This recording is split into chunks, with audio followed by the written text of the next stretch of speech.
resepnya kita bisa menang 2-0?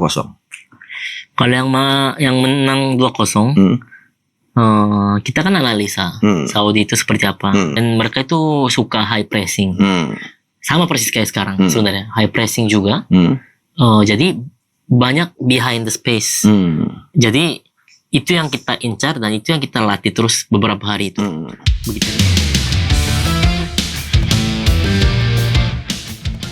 Dalam sebuah podcast yang kini ramai dibahas di media sosial, GG mengungkap pandangannya tentang bagaimana Indonesia bisa mengalahkan Arab Saudi di babak keempat kualifikasi Piala Dunia 2026. Menurutnya, kunci kemenangan bukan pada penguasaan bola atau permainan indah, tapi pada serangan cepat dengan sesedikit mungkin sentuhan.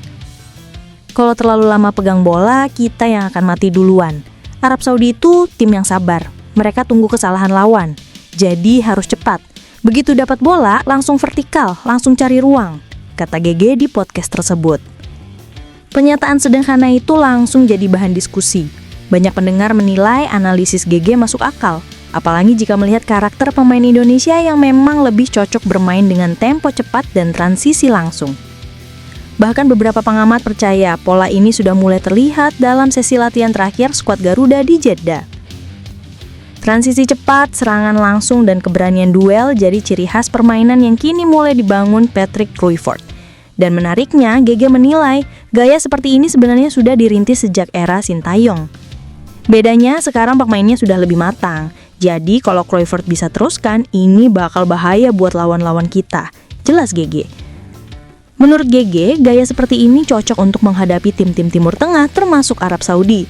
Karena mereka biasanya kuat dalam penguasaan bola, tapi kurang nyaman saat dipaksa main cepat dan ditekan agresif. Jangan biarkan mereka nyaman main di tengah. Kalau bisa, ganggu ritme mereka sejak awal, jangan takut kontak fisik, tambah GG. Ia juga menegaskan, melawan tim seperti Arab Saudi, pemain Indonesia harus berani bermain keras, bukan kasar, tapi tegas dalam duel. Arab itu pinter main emosi. Kalau kita terlalu lembek, mereka bisa atur tempo sesuka hati. Jadi harus lawan dengan pressing tinggi dan permainan keras yang terukur. Biar mereka yang bingung sendiri, ucap GG. Pendapat GG itu sejalan dengan banyak analis sepak bola Asia. Mereka menilai salah satu cara terbaik menghadapi tim dengan kualitas individu tinggi adalah dengan menekan mereka secara fisik dan mental. Bermain keras tapi tetap disiplin dan fokus. Di beberapa klip latihan yang beredar, terlihat bagaimana Kluivert menginstruksikan para pemain untuk tidak memberi ruang sedikit pun pada lawan.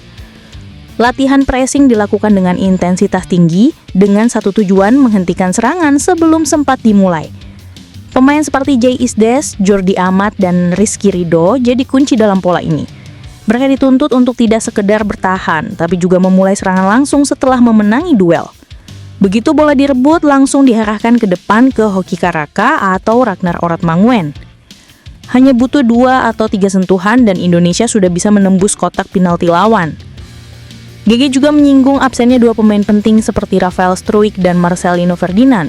Menurutnya, meski keduanya tidak dipanggil kali ini, Indonesia masih punya kedalaman skuad yang bisa diandalkan. Pemain lain sekarang punya mental dan pengalaman yang cukup. Kuncinya cuma satu, jangan takut. Lawan Arab Saudi itu nggak mustahil dikalahkan, ujarnya yakin. Gigi juga menambahkan gaya main cepat dan keras ini memang butuh kondisi fisik yang luar biasa. Kalau mau main seperti itu, pemain harus siap dari menit pertama. Harus kuat di duel, harus kuat di sprint dan fokus panjang laga. Kalau tidak, bisa kebobolan balik, katanya mengingatkan. Arab Saudi memang dikenal dengan gaya main rapih dan disiplin. Namun di sisi lain, mereka kerap kesulitan menghadapi tim yang agresif dan tidak memberi waktu untuk berpikir. Beberapa analis menyebut, jika Indonesia bisa memaksa Arab bermain di bawah tekanan, peluang mencuri poin sangat terbuka. Menariknya, di akhir podcast GG sempat ditanya, apakah ia yakin Indonesia bisa kembali bikin kejutan? Dengan nada tenang, ia menjawab, kalau berani main cepat dan keras, Arab bisa goyah. Karena mereka tidak suka lawan yang bikin mereka tidak nyaman. Kuncinya cuma satu, jangan kasih mereka waktu. Kalimat itu langsung viral di media sosial. Banyak yang menilai meski GG hanya menyampaikan pandangan pribadi, ucapannya terasa seperti pesan untuk seluruh pemain Garuda. Bahwa untuk menaklukkan Arab Saudi, mereka tidak perlu takut, tidak perlu tampil indah, cukup bermain cepat, keras, dan berani. Kini semua mata tertuju pada laga perdana di Jeddah. Apakah Indonesia benar-benar akan menerapkan pola seperti yang dibocorkan GG? Dan apakah formula sederhana itu cukup untuk membuat Arab Saudi keteteran di kandang sendiri? Satu hal yang pasti, timnas Indonesia datang bukan untuk bertahan. Mereka datang untuk menantang, untuk membuktikan bahwa keberanian bisa mengalahkan reputasi. Dan jika semua berjalan seperti yang direncanakan, mungkin inilah saatnya Garuda benar-benar mengejutkan Asia.